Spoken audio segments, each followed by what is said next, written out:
Psalm 68 verses 4-5, 6-7, 10-11. God, in your goodness, you have made a home for the poor. The just rejoice and exult before God, they are glad and rejoice. Sing to God, chant praise to his name, whose name is the Lord. The Father of orphans and the defender of widows is God in his holy dwelling. God gives a home to the forsaken, he leads forth prisoners to prosperity. A bountiful rain you showered down, O God, upon your inheritance, you restored the land when it languished, your flock settled in it, in your goodness, O God, you provided it for the needy.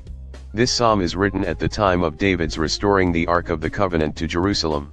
But first let's review the Ark's history prior to this writing. The Hebrews or Israelites were led out of their slavery in Egypt by God, who then protected them during their desert experience.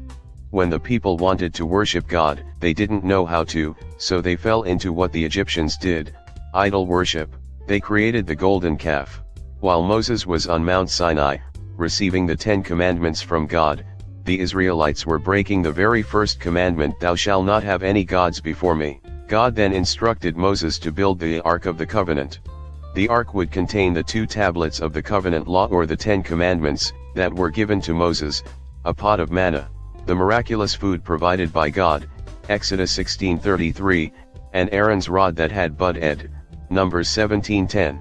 The lid of the Ark would be called the mercy seat, Exodus 25:17. The Ark became the visible sign that the invisible God was living with his people. The Ark was to be placed in the Holy of Holies behind a heavy veil so that no sinful man could look upon the glory of God, Leviticus 16:2. When the Israelites went into battle and the Ark was present, they won. In its absence, they lost. Many then looked upon the Ark as a fetish, or rabbit's foot. God allowed it to be captured by the Philistines to prove it wasn't a rabbit's foot that provided power on demand. 1 Samuel 4:11. God draws the righteous to himself and the sinful run away from him, as proven by the Philistines' deep desire to return the Ark to David. David has now taken possession of the Ark and is on his way to Jerusalem when he writes this psalm. The presence of God makes a powerful and important impression upon the righteous and causes them to rejoice at his presence. Verse 6, God gives a home to the forsaken. The forsaken are those abandoned by society or family. Continuing on, verse 6, he leads forth prisoners to prosperity. You might find yourself a prisoner of your sins, but Jesus has shown you how to free yourself of those sins. Verse 7, O God, when you went forth before your people, when you marched through the wilderness.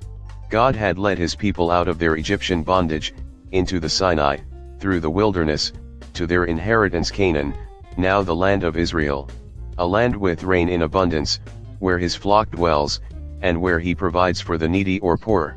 1 John 4:8-9, he who does not love, does not know God, for God is love. In this the love of God was made manifest among us, that God sent his only begotten Son into the world, so that we might live through him.